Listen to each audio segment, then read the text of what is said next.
Minha formação em medicina foi na Faculdade de Ciências Médicas da antiga Universidade do Estado da Guanabara, hoje Universidade do Estado do Rio de Janeiro. Me formei em medicina em 1963. Durante o curso de medicina, eu logo comecei a me interessar pelas matérias ligadas ao sistema nervoso, neurologia e psiquiatria, pela abertura que essas duas matérias, disciplinas, dão para ciências humanas de maneira geral, né? As outras matérias médicas são muito limitadas, né? Muito restritas ao seu campo, tipo urologia, ginecologia, gastroenterologia, cuida apenas das doenças do respectiva área do corpo humano.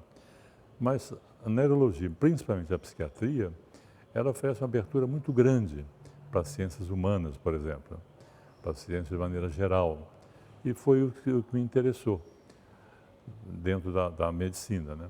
Tanto assim que eu, depois de medicina, fiz mais cursos superiores. Eu estudei filosofia na Universidade Federal do Rio de Janeiro, na UFRJ. Eu estudei sociologia na própria Universidade do Estado do Rio de Janeiro. E estudei também psicologia na Universidade de Santa Úrsula. Ao mesmo tempo que comecei a trabalhar como médico, como a formação da clínica particular demora muito, né? Eu vivia mais de emprego e tinha uma disponibilidade grande para fazer estudar.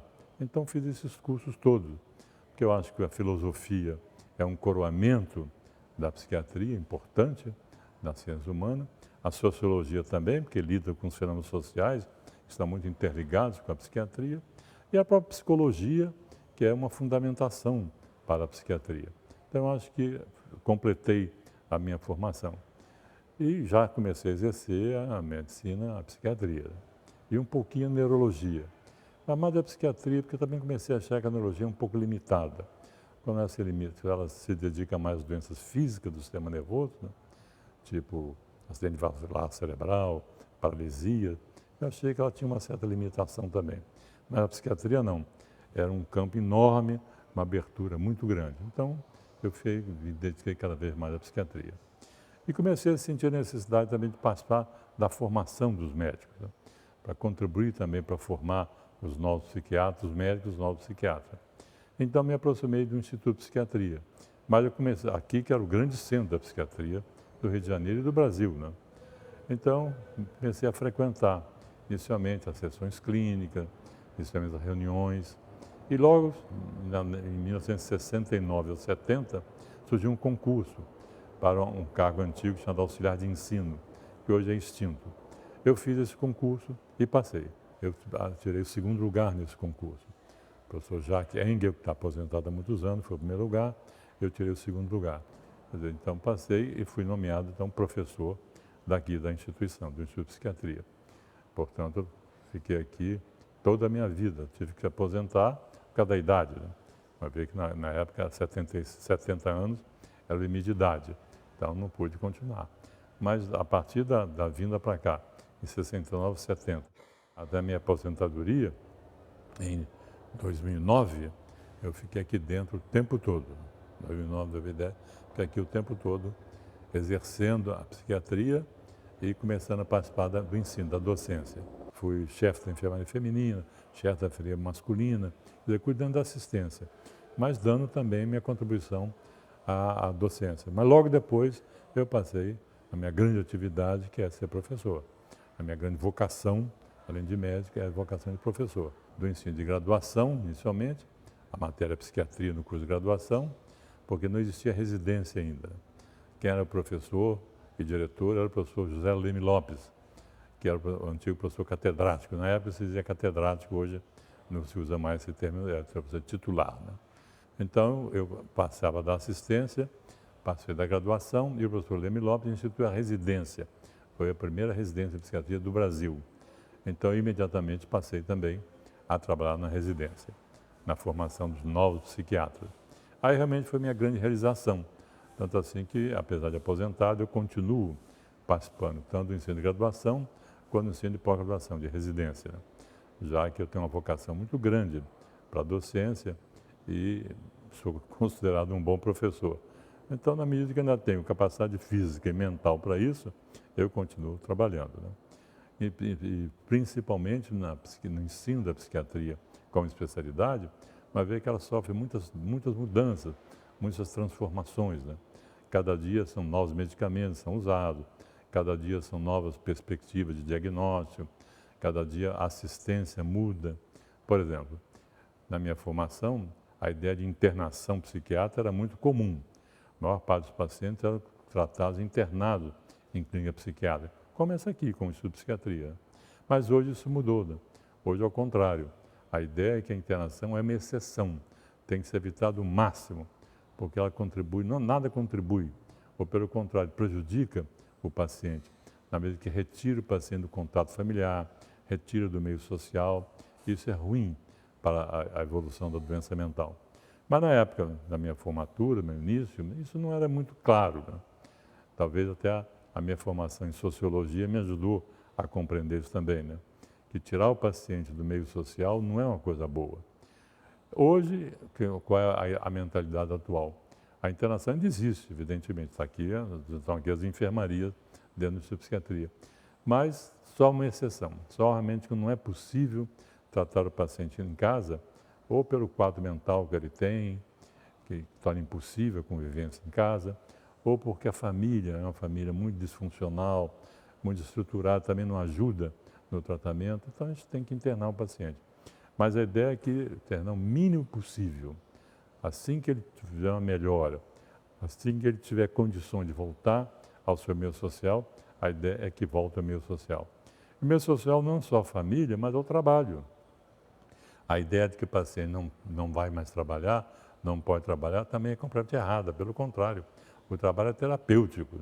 Então, quanto mais cedo ele voltar ao seu trabalho, melhor.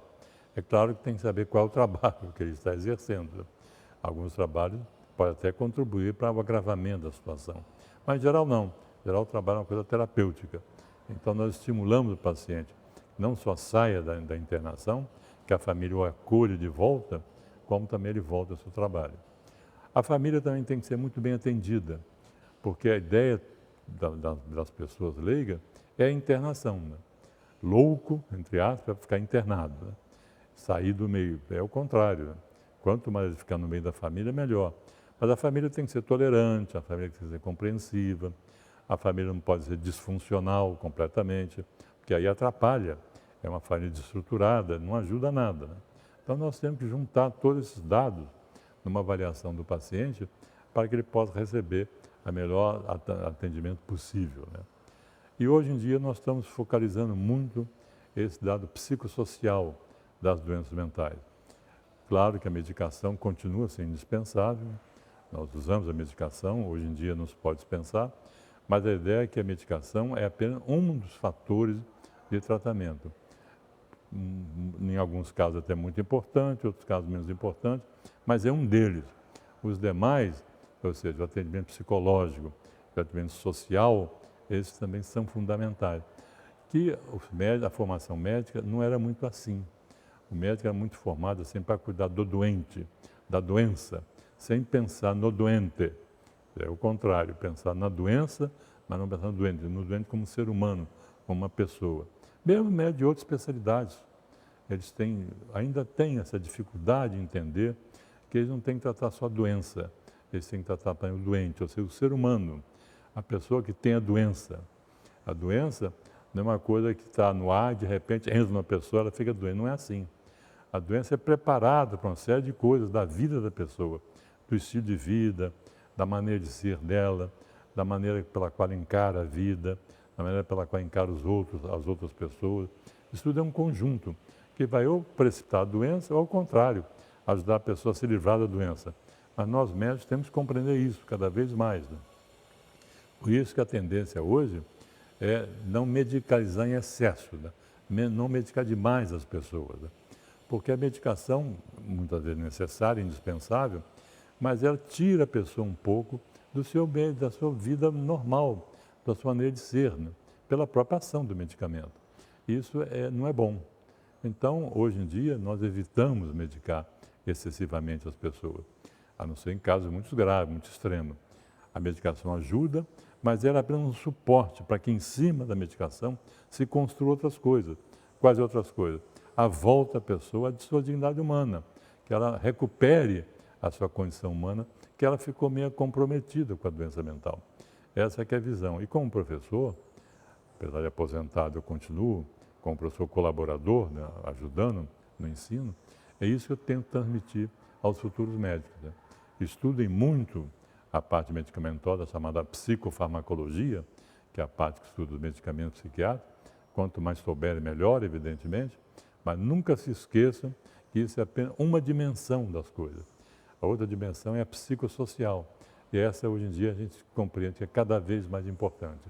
Não adianta prescrever medicamento, encher o paciente de medicamentos e não cuidar da sua dimensão humana, da sua reinserção ao mundo social dele e familiar. Às vezes a gente tem até que é uma coisa inglória, porque a gente tem que lutar contra a família. Vai dizer, doutor, não vai passar remédio? Doutor, o remédio está pouco, aumenta o remédio. Então, diz, não, o remédio é importante, o remédio faz parte do tratamento. Mas não pense que é só o remédio, não. O remédio é uma das vias de tratamento.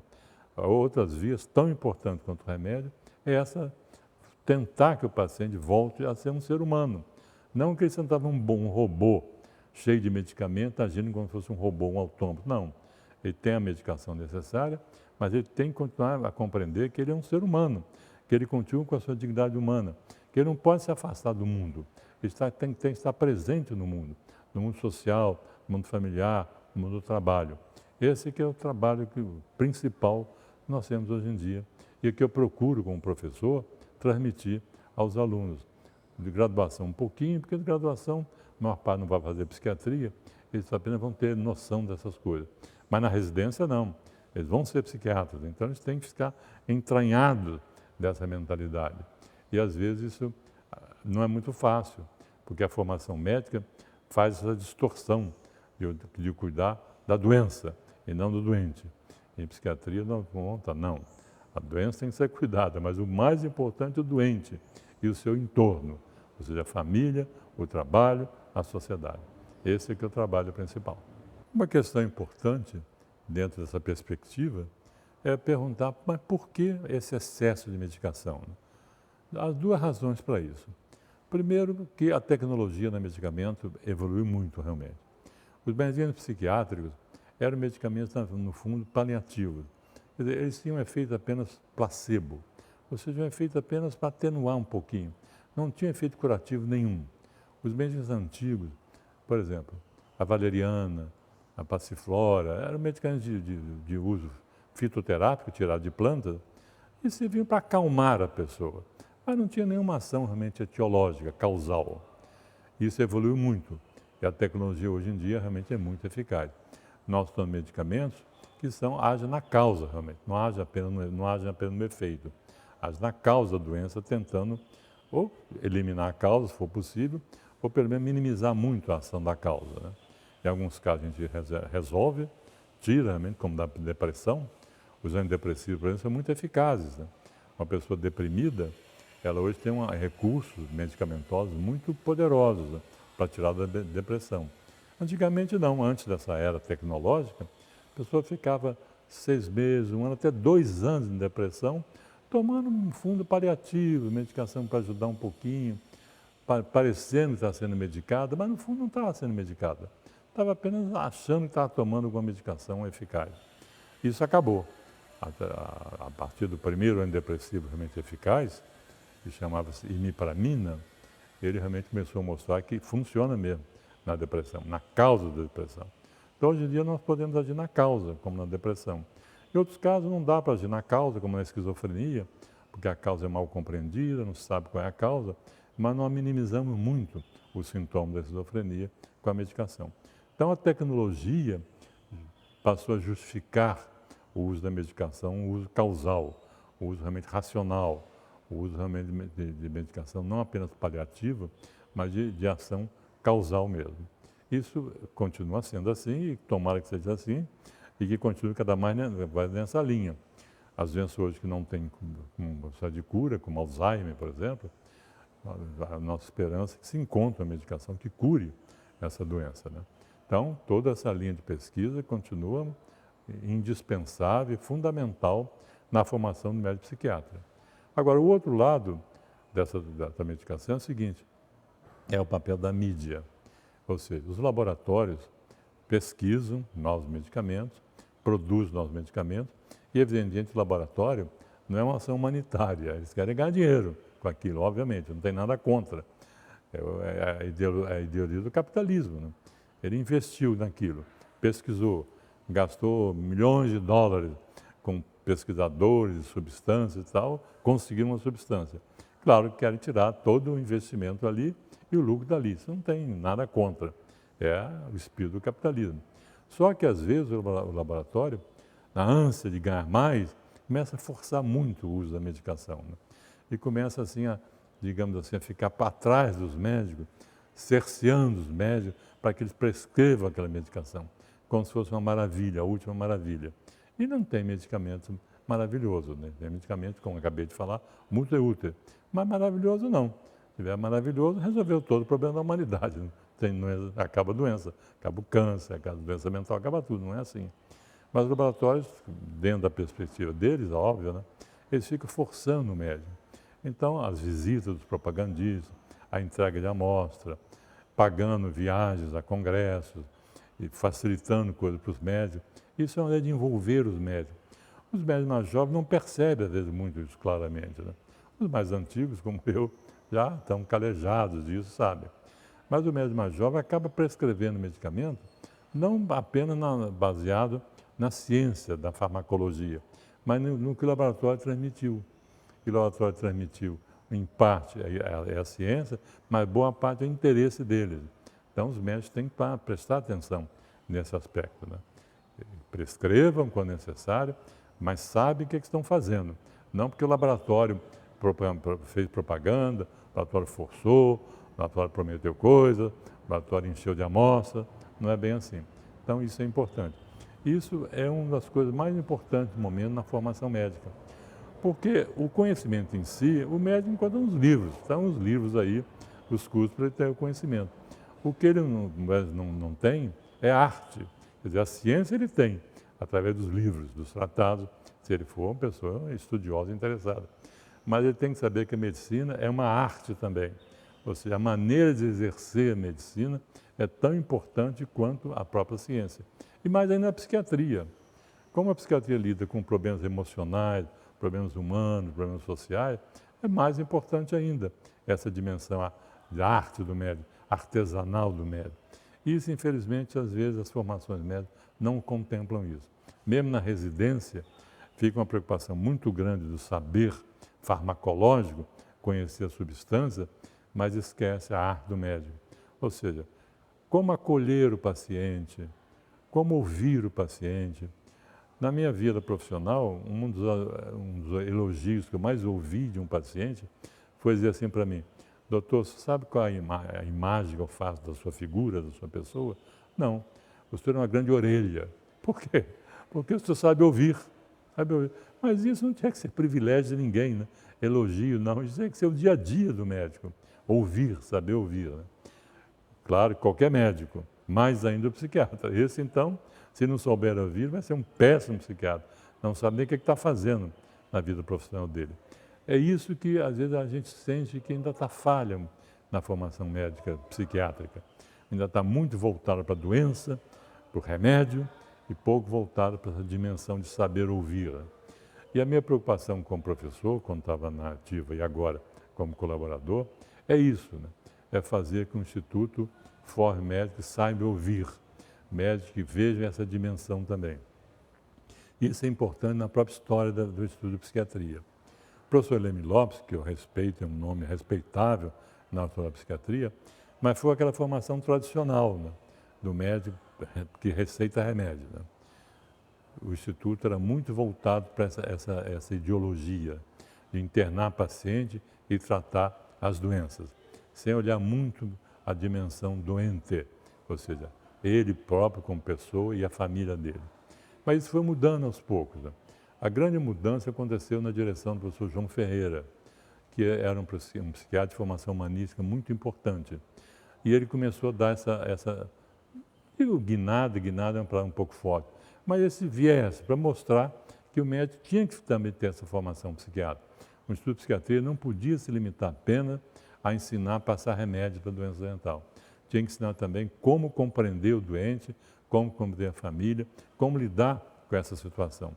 E o professor João Ferreira, que infelizmente faleceu precocemente, foi o diretor que mais deu essa dimensão e deixou muitos discípulos. Um deles é a doutora Maria, que acabou de ser diretora daqui, foi formada por ele e é uma psiquiatra com essa dimensão de visão humana da psiquiatria, que hoje em dia o professor Jardelino está continuando para que a gente não perca mais esse rumo, essa direção que nós estamos tomando, que é a visão global do ser humano doente.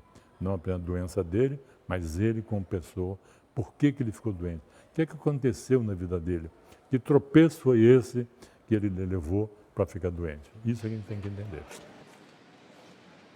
E realmente o Instituto de Psiquiatria é a minha casa. Tanto assim que eu estou aposentado há 10 anos e continuo aqui.